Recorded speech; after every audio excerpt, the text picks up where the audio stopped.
네, 두 분과 함께합니다. 정두원 전 의원 모셨고요. 어서 오십시오. 네, 정두원입니다. 네, 서가번 전 의원 모셨습니다. 어서 오십시오. 안녕하십니까, 서가번입니다. 네, 오늘도 어김없이 이풀기 돌발 질문부터 하나 드리고 시작을 하겠습니다. 서가번 전 의원께 오늘은 먼저 마이크를 드리죠. 내일 오후 2시에 김명수 대법원장 후보자 인준 표결이 있는데요. 가결, 부결 어떻게 전망하십니까? 예, 내일은 잘 될 것 같아요. 가결될 것 같아요. 더군다나 지금 뭐 오늘 뉴스 보니까 문재인 대통령께서 뉴욕 가시기 전에 네. 안철수 전 대표하고도 통화하고 또 이 그 당부도 하고 협조 부탁도 해서 네. 그래서 이거 여의도에 오늘 그 큰 화제더라고요. 어쨌든 그 협치에 중요한 대목 아니겠습니까? 네. 잘 될 거라고 보고 또 안철수 대표 입장에서 지난번에 이 그 헌재 소장 네. 충분히 존재감을 확인시켰잖아요. 네. 과유불급이라고 또 한번 이 그 사고를 치면 그 국민들 보기에 그렇게 좋아 보이지는 않을 겁니다. 템포 조절에 들어갈 것이다. 이렇게 네. 보시는 것 같은데. 네. 정두원 전 의원은 어떻게 전망하세요? 네, 저도 같이 생각을 하는데요. 네. 가결되어야 가결될 것 같아요. 또 추가로 얘기 드리면은 추미애 대표가 안철수 대표하고 만나기로 한 것 같아요. 오늘 밤에. 예, 내일 오전 아닙니까? 내일 오전인가요? 예, 예. 네, 어쨌든. 네. 예, 그러니까 뭔가 좋은 분위기죠. 분위기 자체가 좀 좋게 흘러간다. 네. 그다음에 또 오후에 나온 그 뉴스를 보니까 바른정당 그 내일 의총을 통해서 결정을 하는데 의원 2-3명이 찬성 쪽으로 입장을 바꿨다라고 하는 이런 지금 뉴스가 또 그러니까 나오고 있더라고요. 예. 이렇게 보면 통과를 위한 어떤 조건이 더 무르익는 것 아니냐 뭐 이런 분석이 안 나올 수가 없는 실제로 김명수 대법원장 후보는 청문회 과정에서 드러났지만은 진짜로 이 그 흠결 하나 없는 무결점 그 후보라는 건 우리 국민들 다 확인했고 어떻게 해서든 꼬투리를 잡아보려고 했던 그 야당 의원들도 하나도 네. 찾아내지 못했지 않습니까? 네. 또 여러 가지 뭐 이 그간에 법 재판하는 것들도 그렇고 인격적으로나 소신이나 실력 이런 거를 봐서 네. 충분히 굳이 야당에서도 그렇게 반대하기에는 좀 무리가 네. 있다 이렇게 보는 것 같아요. 예. 알겠습니다. 자, 두 분 모두 그러니까 통과될 것이라고 전망을 했으니까 내일 오후 2시 조금 넘으면 이제 뚜껑이 열리게 되니까요. 뭐 결과가 나오겠죠. 자, 오늘은 이제 본 주제로 좀 넘어갔으면 좋겠는데요. 국정원 블랙리스트가 최근 엄청나게 지금 논란이 되고 있습니다. 논란이 되고 있는 파문을 지금 엄청나게 키우고 있는데 박원순 서울시장이 어제 박원순 제안 문건을 만들어서 자신을 탄압한 혐의로 이명박 전 대통령과 원세훈 전 국정원장 등 11명을 검찰에 고소를 했고 검찰은 서울중앙지검 공안 2부에 사건을 배당을 했는데 자 이렇게 되면은 이명박 전 대통령의 수사는 불가피하고 결국은 최종 종착점은 이명박 전 대통령이 된다 이렇게 봐야 되는 거겠죠. 물론이죠. 더군다나 서울시장이 고소했으니 뭐 수사는 불가피한 건데 예. 갈 길은 굉장히 멀 것 같아요. 그래요? 예, 직접 이제 이명박을 뭐 이제 소환하는 사태가 벌어지려면은 네.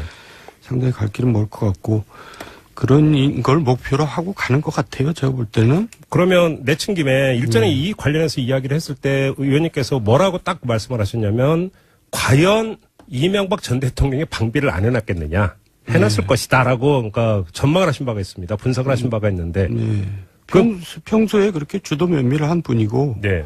그리고 이제 또 미리 이따 얘기하려고 그랬는데 미리 얘기하는데 원세훈 이제 전 원장의 입에 달려 있잖아요. 그렇죠. 근데 이제 적극적 지시냐 소극적 지시냐 이렇게 나눌 수 있어요. 이렇게 하겠다. 알아서 해라. 아니면 이명박 대통령이 이렇게 해봐라. 예, 알겠습니다. 이렇게 두 가지가 있을 수 있는데 예. 그걸 또 부인할 거 아니에요, 본인은. 그러면 이제 증거가 없잖아요. 네. 그러니까 이제 진술만 가지고 이제 그 양반을 엮어낼 수 있느냐. 네. 그런 이제 법적인 문제는 또 별개의 문제죠. 그렇군요. 이재용 재판 때 이제 소극적 뇌물이라고 하는 단어가 나오는데 이번에는 소극적 지시라고 하는 정도 단어가 나오겠습니다. 자, 그러니까 서거번 전 의원께 마이크 드리겠는데 이명박 전 대통령에 대한 사법 처리 가능성 어떻게 전망을 하세요? 실제로 사법 처리해야지요. 국정원에서 작성한 문건들이 네. 청와대에 보고됐다는 거 아니겠습니까? 네. 그것까지는 다 확인됐잖아요. 예. 지금 정의원님 말씀대로 그러면 대통령한테 직접 보고했냐 하지 않았냐. 국정원장이 청와대 국정원 문건은 청와대에 보고라는 건 대통령한테 보고합니다. 네. 국정원 문건을 어디 국정상황실이나 민정이나 이런 데 이 개통을 밟아서 하지 않거든요. 네. 국정원장이 직접 청와대에 와서 대통령께 면담에서 직보를 하게 합니다. 예. 그는 개통 밟은 다른 이 부처의 문건들하고 다르거든요. 그래서 그 자체만으로 충분히 저는 증거가 된다고 보여지고요. 적극적 지시, 소극적 그렇죠. 지시. 이제 적극적, 소극적 지시 이제 표현상 그렇는데, 예. 예를 들면 이제 그런 거 있죠. 국정원장한테 나는 그랬다. 지금 방송에 나온 연예인들 이런 사람들 지금 쓰는 말투나 이런 것들을 해서 꼭 저 사람들 저렇게 하는 거 좀 문제가 있지 않아? 예. 라고 하면, 네. 국정원장이 무슨 말인지 알아먹을 거 아니겠습니까? 네. 그 다음에 물기 위해서 준비되어 있는 이른바 독들인데, 충분히 알아서 하겠죠. 그러나 자, 이제 그러면 구체적 문건들이 갔으니까. 잠깐만요. 지금 이명박 전 대통령 측에서 나온 코멘트에 따르면 네. 대통령이 그렇게 한가한 사람이 아니다라는 멘트가 나왔습니다. 한가한 사람들이 아닌데. 이미 벌써 그러니까 1차 바리케이트를 치지 않았습니까? 그걸로? 그러니까 일일이 보고받고 일일이 지시하고 이러는 게 아니다라는 뜻이 여기는 깔려 있는 거잖아요. 한가한 사람이 아니어서 네. 국정원에서 지금 이게 정말 네. 우리 국민들이 지금 분노하고 있는 거죠. 네. 국정원이 간첩 잡으라는 국정원이 네. 한가하게 지금 연예인들 또 사회 지도층 인사들, 야권 인사들 블랙리스트 만들어서 심지어는 이 박원순 제안문건까지 네. 만들어서 이렇게까지 이 한 국정원이 네. 정말 한가한 사람들이 아닌데 그래서 우리 국민들이 분노하고 있는 거 아니겠습니까? 마찬가지로 예. 청와대도 역시 아까도 말씀드렸습니다마는 국정원장이 보고합니다. 대통령한테. 직접 예. 수석 이런 거 안 거치고. 그렇죠. 예. 그걸로도 충분한 거죠. 그러면 지금 그 분석에 따르면 수사가 더 어려울 수도 있죠. 왜냐하면 원세훈 전 원장이 입만 닫아버리면 더 이상 캘 수가 없다는 얘기가 되는 거잖아요. 그래서 제가 그 얘기를 미리 했잖아요. 예. 그래서 이제 그게 관건이라고. 근데 원세훈 원장은 얘기를 할 가능성이 높아요. 만약에 그게 그런 일이 있었다면. 그게 이제 저번에 얘기했던 형량만 깎아준다면 친구라도 지금 판단하고. 너무 오래 지금 살고 있고 앞으로도 살아야 되거든요. 그러니까. 이른바 플리바게닝이 예. 성립이 되는 겁니까? 예, 그리고 또 그분이 그쪽 생활을 굉장히 못 하더라고요. 잠깐만요. 네. 그쪽 생활한 게 교도소 생활 교도소 말씀하세요? 생활도 어떻게 하고 있어요? 잘하는 사람이 있겠어요. 근데 적응을 굉장히 저랑 같은 시기에 있었는데 적응을 굉장히 못 하더라고요. 그래서. 그래요? 그래서 지금 MB 측에서는 굉장히 좀 불안할 것 같아요. 제 느낌은. 그러면, 이거 부는 거 아니냐, 이런 걸로? 예.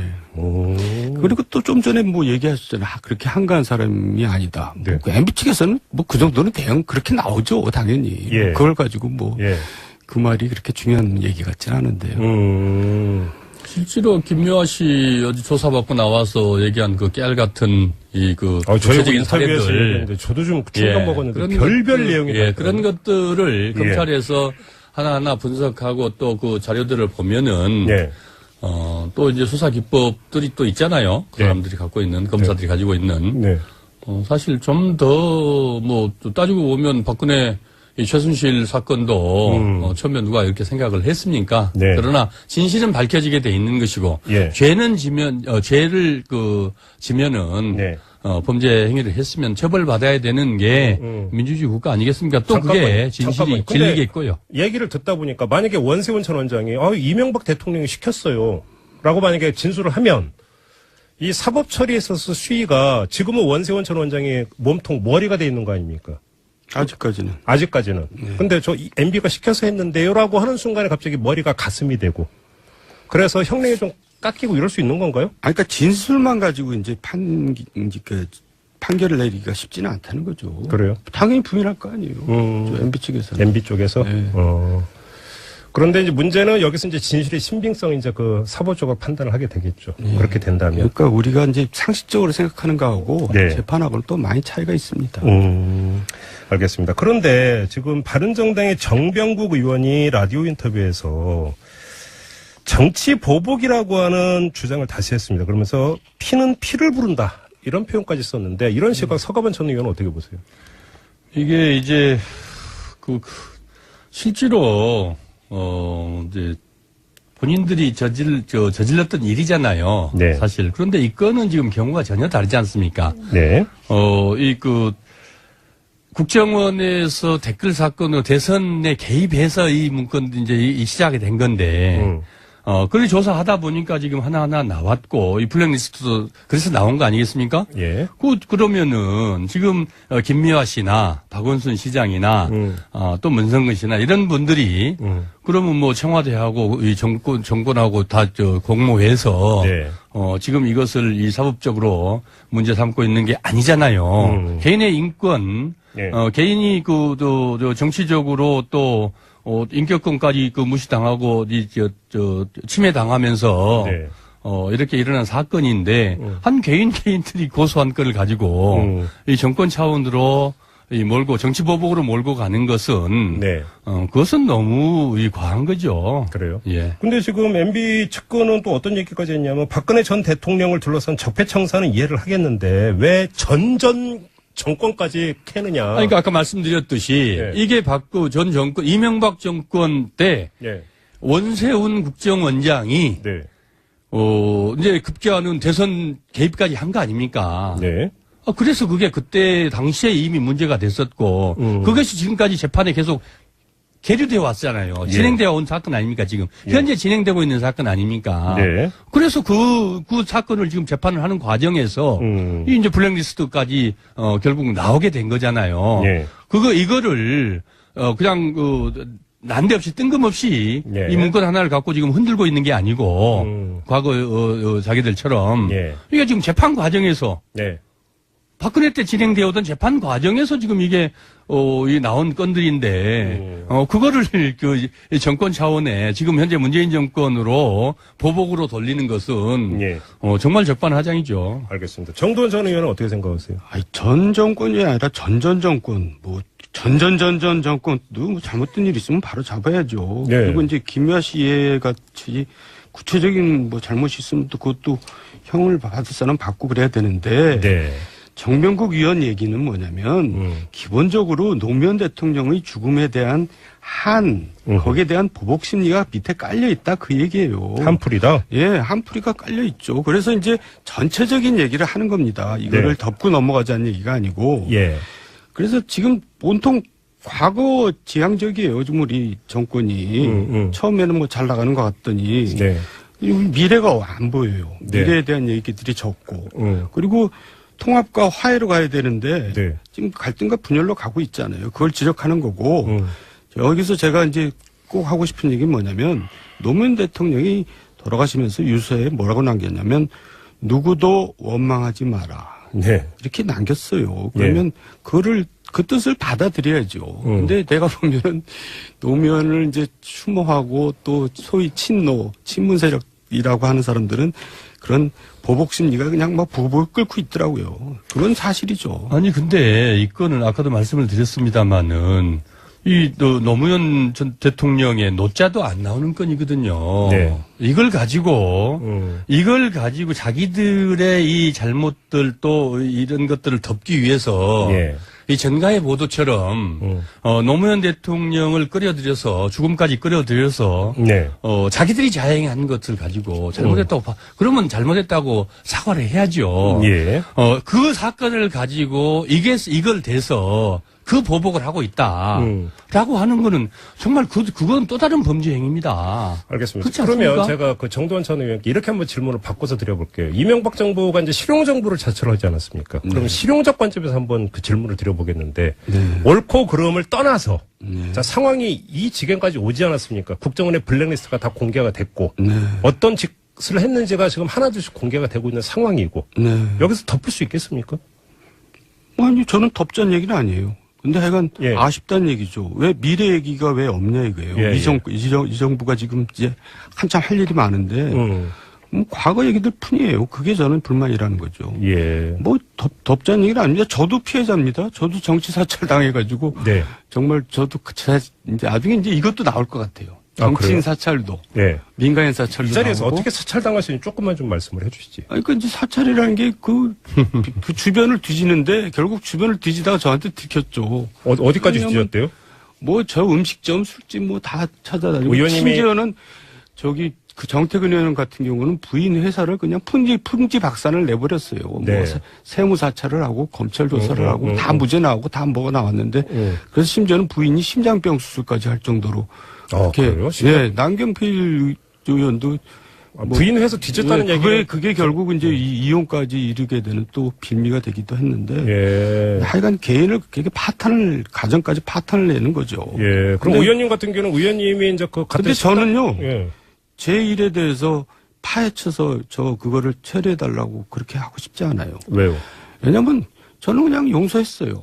용서했다고? 용서는 저를 위한 거거든요. 상대방을 위한 게 아니라. 예. 이제 누구를 미워하면은 그게 굉장히 고통 속에 있는 겁니다. 예. 아름답지 않은 거잖아요. 예. 그걸 나를 위해서 제가 용서를 하는 거죠. 지금 의원님께서 네. 이렇게 가다가는 의원님과 관련된 내용도 나올지 모른다고 말씀하셨는데 공무원 블랙리스트도 등장을 했다는 속보가 지금 나오고 있으니까. 그렇네요. 그러니까요. 나오겠죠. 그러니까요. 어쨌든 지금 드리고 하셨지만은 네. 다시 한번 더 말씀을 드리면 그 노무현 대통령의 그 어떤 사건하고도 아무런 상관이 없는 무관한 네. 건을 가지고 마치 새로운 정권이 문 대통령 문재인 정권에서 예. 정치 보복을 하는 것으로 예. 그렇게 등식화해서 예. 그것을 이 반론을 제기를 하고 공격을 또 다른 공격을 하면서 그렇게 들이대는 것은 네. 정말 범죄 행위입니다. 알겠습니다. 아이, 거의 잘못된 범죄행위까지 거죠. 예. 돼요. 아니, 실제로 그렇지 않습니까? 왜냐면은 이 문제는- 어디 건에 이 블랙리스트 건에 예. 어디에 노무현 대통령이 어떤 식으로 어떻게 단 한 자라도 등장을 합니까? 알겠습니다. 자, 이 문제는 우리 애청자 여러분의 판단에 맡겨도 충분할 거라고 생각을 하고요. 네. 하나만 마지막으로 짚고 다른 주제로 좀 넘어가겠는데 김미아 씨가 어제 검찰에 이제 참고인 신분으로 출석을 해서 조사를 받고 와서 저희하고 인터뷰를 했는데 지금까지 알려진 거로는 국정원에서 연예인 블랙리스트를 작성한 주체가 좌파 연예인 대응 테스크포스 아니었습니까? 네. 근데 지금 그 문건에 보니까 연예인 건전화 사업 테스크포스도 있더라. 같은 얘기죠. 그러면서 그 이름으로 작성한 문건도 있고 김미화 윤도현은 젊은이들을 좀비화하는 데 앞장섰다라는 내용도 있더라. 아니 왜 국정원이 왜 이런 짓을 하고 있습니까 도대체? 국정원이 원래 태어날 때부터 그런 짓 하려고 태어난 거 아니에요? 옛날에 중앙정보부. 그러니까 사실 정권을 예. 떠나서 늘 그런 짓을 해왔어요. 너무 심하지 않아요 좀? 뭘 심했죠. 정도가 심했죠.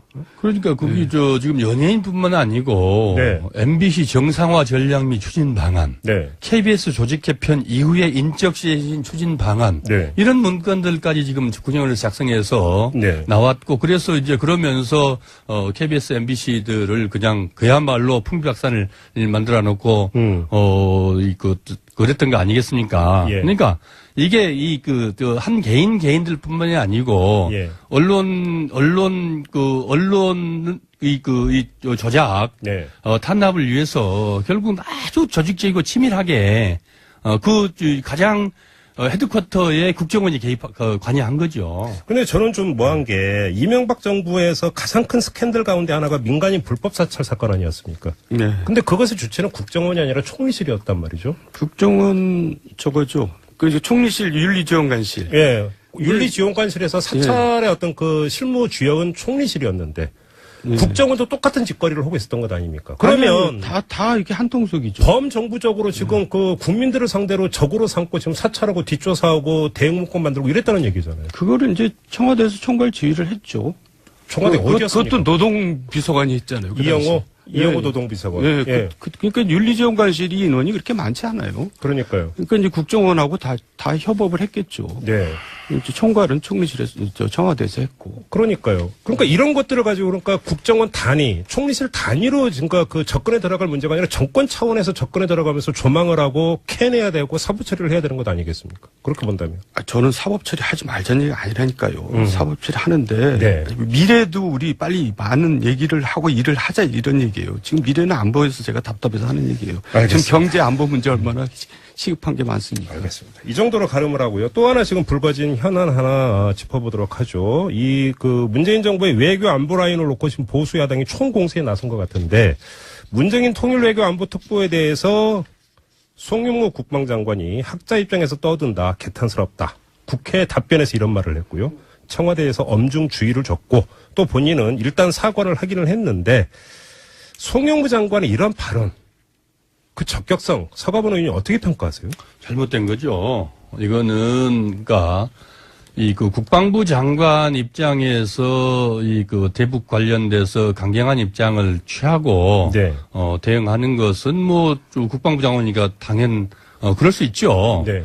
그러나 이제 이 그 통일외교안보 특보라는 것은 그야말로 말 그대로 일종의 자문관 아니겠습니까? 그렇죠. 또 통일외교안보 분야에 관련돼서 그때 대통령이 특별한 임무를 주거나 또 이 자문을 받고 예. 그런 역할들을 하고 평상시에서는 학자 입장에서 자기 생각들을 얼마든지 얘기할 수 있는 거거든요. 네. 예, 비상임 아니겠습니까? 그런데 그것을 가지고 잘못됐다, 개탄스럽다, 이렇게 국회에서 이렇게 하는 것은, 좀 근데 과하고, 좀, 이제 앞뒤가 안 맞죠. 본인이 뭐 잘못된 나중에 거죠. 사과까지 했으니까 그럼 부적절한 발언이라고 그 가름을 하겠는데 지금 제가 궁금한 건 장관이잖아요. 네. 자기의 말 한마디가 어떻게 파장을 미칠지 모른다라면 그게 넌센스 아닙니까? 근데 국회- 근데 다른 데도 아니고 국회 답변 과정에서 그런 식으로 이야기하는 그 마인드나 자질은 어떻게 평가를 해야 되는 겁니까? 아니 저는 이게 돌출 발언이기도 하지만 또 네. 소신 발언이라고 생각해요. 어떤 점에서? 장관이 자기 소신대로 얘기할 수 있어요. 그리고 그래야 되고요. 그렇지 않고 청와대에 무슨 지침에 따라서 모든 사람들이 모든 장관들이 일괄되게 거기 간다면은 네. 과거 이명박 박근혜 정권 뭐 그때랑 뭐 다른 게 뭐가 있어요. 그러니까 장관들은 장관들 자기 목소리를 내야 됩니다. 네. 부처마다 서로 다른 목소리를 내고 그래서 그걸 조율하고 하는 것이 청와대에서 할 일인데 예. 지금 청와대가 조율을 못한 거잖아요. 그러니까 콩가루가 된 건 청와대 책임이지 그게 왜 장관 청와대의 문제다? 그렇죠. 그러니까 네. 지금 안보실장이 이제 총 지휘자인데 지금 지휘를 잘 못하고 있는 거죠. 안보실장 지휘 문제를 제기하셨습니다. 아니, 지금 이 문제는 이제 국회에서 답변하는 과정에서 나온 얘기거든요. 그렇죠. 그러니까 실제로 지금 말씀하신 대로, 미국도 마찬가지 아닙니까? 국무부 장관 하고, 국방부 장관하고, 이른바 입장들이 달라요. 어디 가면 이제, 늘, 지금 트럼프 정권에서뿐만 아니고, 네. 과거에 오바마 정권에서도 그랬고, 그 전에 클린턴 정권에서도 그랬고, 매파가 있고 비둘기파가 있다고 그러지 않습니까? 네네. 정부 내에 강원파가 존재하고, 그래서 그런 의견들을 가지고, 최종적으로 대통령이 어떤 정책을 어떻게 결정하느냐. 네. 이런 과정에서 많은 논란을 서로, 대화하고 논의하는 과정들인데, 문제는 이제 한 개인을 놓고 대통령 특보를 놓고 장관이 그런 부분에 대해서 적합하다, 적절하지 않다라는 정도의 코멘트를 할 수 있을지 모르겠는데, 개탄스럽다는, 거기에다 이 평가까지 한 것은. 그러니까 지금 그것은 정부 장관으로서 그렇게 살깊은 행동은 아니죠. 정책적 입장차를 노출할 수는 있지만, 그렇죠. 송영무 장관의 발언은 정책에 대한 어떤 자기 소신의 그 표현이라기보다는 인신 공개에 가까웠다. 내하고 생각이 다르다고 해서 그것을 잘못됐다라고 얘기하는 것은, 네. 그건 장관뿐만 아니라 누구도, 그것은 이 바람직스럽지는 않죠. 그래도 특보는 자문하는 사람이고 예. 장관은 군을 통솔한 사람입니다. 네네. 그런 장관을 면박을 주면 군 사기가 뭐가 됩니까? 그리고 지금 우리 안보가 불안한데 안보 라인 자체가 불안해요. 지금까지 쭉 보면은 네. 그니 국민들이 얼마나 더 불안하겠어요. 그리고 그 근본적인 원인은 결국은 이중성에 있다고 봐요. 그러니까 지금 문재인 정권은 안보에 대해서 이중적이에요. 한편으로는 문정인 같은 생각을 하면서 예. 현실 속에서는 지금 송영무 같이 가는 겁니다. 헷갈려요. 우왕좌왕 갈짓자를 걷고 있어요. 네. 그니 국민들이 얼마나 불안하겠어요.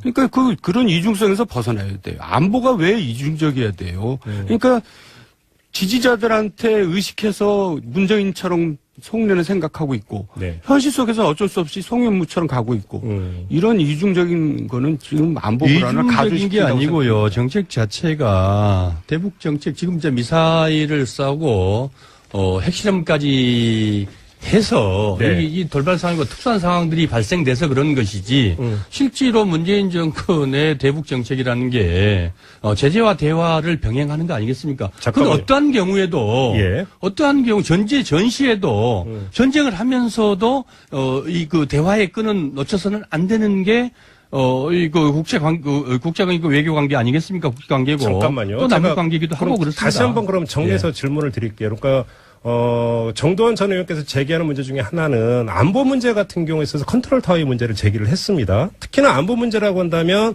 내부적으로 정책 위반 단계에서 어떤 컨트롤이 잘 돼가지고 그 안에서의 어떤 이견이 있을 수 있고 토론이 있을 수도 있겠죠. 근데 그것이 국민 앞에 나서는 데 있어서는 질서 정연하게 나서야 되는 측면이 있는데 가감 없이 여과 없이 그냥 뭐 그 치고받고 하는 모습이 나타나는 것은 바람직하지 않다. 이런 지적은 성립이 되는 것 지금 같은데. 그 문재인 정권의 대북 정책, 외교 정책, 그 안보 정책 어떤 것도 우왕좌왕한 게 없습니다. 일관되게 네네. 질서 정연하게 공식 입장들이 다 나가고 또 그에 적절하게 그 대응책들을 다 내놓고 네네. 또 대응 잘 하고 있는 거 아니겠습니까? 그거를 정치적으로 오히려 야당에서 왜 안보 특히나 이게 불안한 시기에 안보 문제를 가지고 정쟁의 수단으로 삼는 것을 오히려 우리 국민들이 불안해하고 경계하는 거죠. 아까 말씀드린 문재인 특보 아니겠습니까? 특보가 자기 생각을 얘기를 하고 그다음에 대화의 끈을 놓쳐서는 안 된다라는 그분의 그 기본 정책이 기본 입장이거든요. 예, 예. 그런 것을 이제 국회에서 뭐 이 국회 질문이라는 게 구체적으로 뭐 이렇게 그 시간을 많이 주고 저 설명을 해라가 아니고, 그냥, 직문직답, 이것에 어떻게 생각하냐. 그냥 한마디로 얘기하세요. 이런 식이거든요. 그러다 보니까 이제 아직 또 국방부 장관으로서도 군인 출신인데, 적응이 안 되다 보니까 그런 답이 나왔을 거라고 생각을 합니다만은, 네. 그게 지금, 문재인 정권의 이 대북 정책, 안보 정책의 혼란으로 얘기하는 것은, 말씀하시는 것은, 그건 지나친 비약이다. 알겠습니다. 지금 그 서가번 전 의원의 진단은 그렇게 혼란스러운 게 아닌데 보수 야당이 한편으로 그렇게 공세를 펴고 있고 또 한편으로는 그렇게 프레임을 짜고 있다. 그렇죠. 그래서 그렇게 비춰지는 것일 뿐이다. 그렇게 라는 주장하고 있는 것뿐이죠. 주장하시고 있는 네. 건데 정도원 전 의원님이 마무리 발언을 해주셔야 될 것 같습니다. 네, 그러니까 안보실장이 뭔가 지금 지휘를 잘 못하고 있는 건 분명하고요. 예.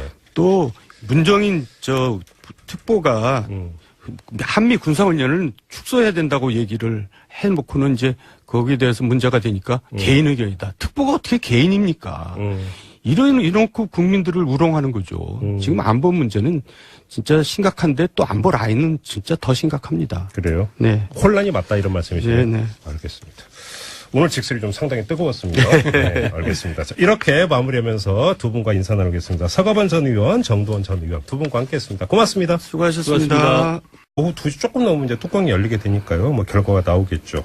자, 오늘은 이제 본 주제로 좀 넘어갔으면 좋겠는데요. 국정원 블랙리스트가 최근 엄청나게 지금 논란이 되고 있습니다. 논란이 되고 있는 파문을 지금 엄청나게 키우고 있는데 박원순 서울시장이 어제 박원순 제안 문건을 만들어서 자신을 탄압한 혐의로 이명박 전 대통령과 원세훈 전 국정원장 등 11명을 검찰에 고소를 했고 검찰은 서울중앙지검 공안 2부에 사건을 배당을 했는데 자 이렇게 되면은 이명박 전 대통령의 수사는 불가피하고 결국은 최종 종착점은 이명박 전 대통령이 된다. 이렇게 봐야 되는 거겠죠. 물론이죠. 더군다나 서울시장이 고소했으니 뭐 수사는 불가피한 건데 예. 갈 길은 굉장히 멀 것 같아요. 그래요? 예, 직접 이제 이명박을 뭐 이제 소환하는 사태가 벌어지려면은 네. 상당히 갈 길은 멀 것 같고 그런 걸 목표로 하고 가는 것 같아요. 제가 볼 때는. 그러면 내친 김에 일전에 이 관련해서 이야기를 했을 때 의원님께서 뭐라고 딱 말씀을 하셨냐면 과연 이명박 전 대통령이 방비를 안 해놨겠느냐. 해놨을 것이다라고 그러니까 전망을 하신 바가 있습니다. 분석을 하신 바가 있는데. 네. 평소에 그렇게 주도 면밀을 한 분이고. 네. 그리고 이제 또 미리 이따 얘기하려고 그랬는데 미리 얘기하는데 원세훈 이제 전 원장의 입에 달려 있잖아요. 그렇죠. 근데 이제 적극적 지시냐 소극적 지시냐 이렇게 나눌 수 있어요. 이렇게 하겠다. 알아서 해라. 아니면 이명박 대통령이 이렇게 해봐라. 예, 알겠습니다. 이렇게 두 가지가 있을 수 있는데 예. 그걸 또 부인할 거 아니에요, 본인은. 그러면 이제 증거가 없잖아요. 네. 그러니까 이제 진술만 가지고 이제 그 양반을 엮어낼 수 있느냐. 네. 그런 이제 법적인 문제는 또 별개의 문제죠. 그렇군요. 이재용 재판 때 이제 소극적 뇌물이라고 하는 단어가 나오는데 이번에는 소극적 지시라고 하는 지금 또 단어가 나오고 있습니다. 자, 그러니까 서거번 전 의원께 마이크 드리겠는데 이명박 전 대통령에 대한 사법 처리 가능성 어떻게 전망을 하세요? 실제로 사법 처리해야지요. 국정원에서 작성한 문건들이 네. 청와대에 보고됐다는 거 아니겠습니까? 네. 그것까지는 다 확인됐잖아요. 예. 지금 의원님 정의원님 말씀대로 그러면 대통령한테 직접 보고했냐 하지 않았냐. 국정원장이 청와대 국정원 문건은 청와대에 보고라는 건 대통령한테 보고합니다. 네. 국정원 문건을 어디 국정상황실이나 민정이나 이런 데 이 개통을 밟아서 하지 않거든요. 네. 국정원장이 직접 청와대에 와서 네, 두 분과 함께합니다. 정도원 전 의원 모셨고요. 어서 오십시오. 네, 정도원입니다. 네, 서가번 전 의원 모셨습니다. 어서 오십시오. 안녕하십니까, 서가번입니다. 네, 오늘도 어김없이 이풀기 돌발 질문부터 하나 드리고 시작을 하겠습니다. 서가번 전 의원께 오늘은 먼저 마이크를 드리죠. 내일 오후 2시에 김명수 대법원장 후보자 인준 표결이 있는데요. 가결, 부결 어떻게 전망하십니까? 예, 내일은 잘 될 것 같아요. 가결될 것 같아요. 더군다나 지금 뭐 오늘 뉴스 보니까 문재인 대통령께서 뉴욕 가시기 전에 네. 안철수 전 대표하고도 통화하고 또 이 그 당부도 하고 협조 부탁도 해서 네. 그래서 이거 여의도에 오늘 그 큰 화제더라고요. 어쨌든 그 협치에 중요한 대목 아니겠습니까? 네. 잘 될 거라고 보고 또 안철수 대표 입장에서 지난번에 이 그 헌재 소장 네. 충분히 존재감을 확인시켰잖아요. 네.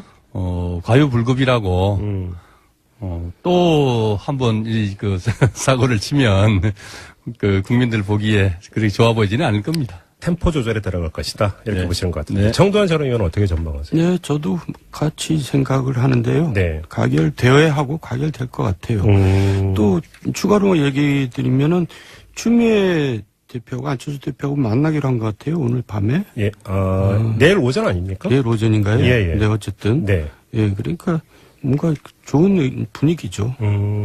분위기 자체가 좀 좋게 흘러간다. 그다음에 또 오후에 나온 그 뉴스를 보니까 바른정당 그 내일 의총을 통해서 결정을 하는데 의원 2-3명이 찬성 쪽으로 입장을 바꿨다라고 하는 이런 지금 뉴스가 또 그러니까 나오고 있더라고요. 예. 이렇게 보면 통과를 위한 어떤 조건이 더 무르익는 것 아니냐, 뭐 이런 분석이 안 나올 수가 없는 실제로 김명수 대법원장 후보는 청문회 과정에서 드러났지만은 진짜로 이 그 흠결 하나 없는 무결점 그 후보라는 건 우리 국민들 다 확인했고 어떻게 해서든 꼬투리를 잡아보려고 했던 그 야당 의원들도 하나도 네. 찾아내지 못했지 않습니까? 네. 또 여러 가지 뭐 이 그간에 법 재판하는 것들도 그렇고 인격적으로나 소신이나 실력 이런 거를 봐서 네. 충분히 굳이 야당에서도 그렇게 반대하기에는 좀 무리가 네. 있다 이렇게 보는 것 같아요. 예. 알겠습니다. 자, 두 분 모두 그러니까 통과될 것이라고 전망을 했으니까 내일 적응을 굉장히 저랑 같은 시기에 있었는데 적응을 굉장히 못 하더라고요. 그래서 그래요? 그래서 지금 MB 측에서는 굉장히 좀 불안할 것 같아요. 제 느낌은. 그러면 이거 붙는 거 아니냐 이런 걸로? 예. 오. 그리고 또 좀 전에 뭐 얘기하셨잖아요. 그렇게 한가한 사람이 아니다. 네. MB 측에서는 뭐 그 정도는 대응 그렇게 나오죠. 당연히. 예. 그걸 가지고 뭐 그 예. 말이 그렇게 중요한 얘기 같지는 않은데요. 실제로 김묘아 씨 어디 조사받고 나와서 얘기한 그 깨알 같은 저희 구체적인 인터뷰에서 사례들. 얘기했는데 저도 좀 충격 먹었는데 그런 별별 내용이 그런 것들을 검찰에서 하나하나 분석하고 또 그 자료들을 보면은 예. 또 이제 수사 기법들이 또 있잖아요. 그 네. 사람들이 갖고 있는 검사들이 가지고 있는 네. 사실 좀 더 따지고 보면 박근혜 이 최순실 사건도 처음에 누가 이렇게 생각을 했습니까? 네. 그러나 진실은 밝혀지게 돼 있는 것이고 예. 죄는 죄를 지면은 네. 범죄 행위를 했으면 처벌받아야 되는 게 민주주의 국가 아니겠습니까? 또 그게 잠깐만요. 진실이 근데 진리겠고요. 얘기를 듣다 보니까 만약에 원세훈 전 원장이 이명박 대통령이 시켰어요 라고 만약에 진술을 하면 이 사법 처리에 있어서 수위가 지금은 원세훈 전 원장이 몸통 머리가 돼 있는 거 아닙니까? 아직까지는.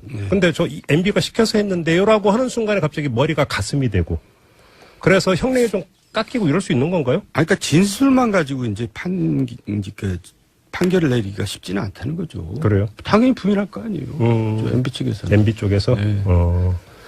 그런데 이제 문제는 여기서 이제 진실의 신빙성 이제 그 사법 쪽으로 판단을 하게 되겠죠. 그렇게 된다면. 그러니까 우리가 이제 상식적으로 생각하는 거하고 네. 재판하고는 또 많이 차이가 있습니다.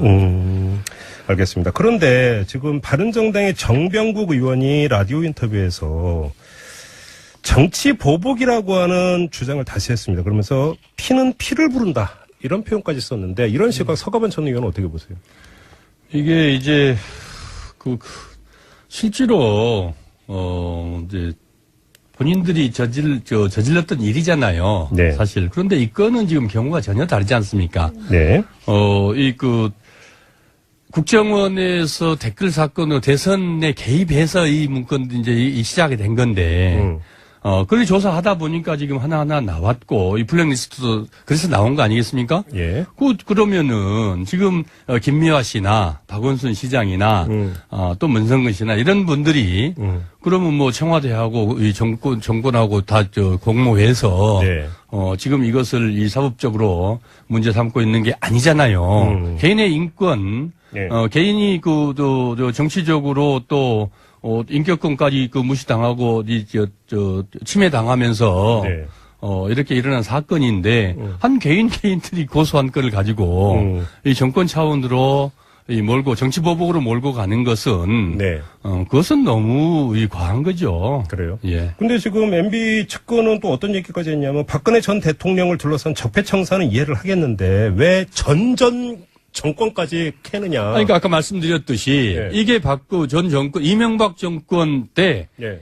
원세훈 국정원장이 네. 이제 급기야는 대선 개입까지 한 거 아닙니까? 네.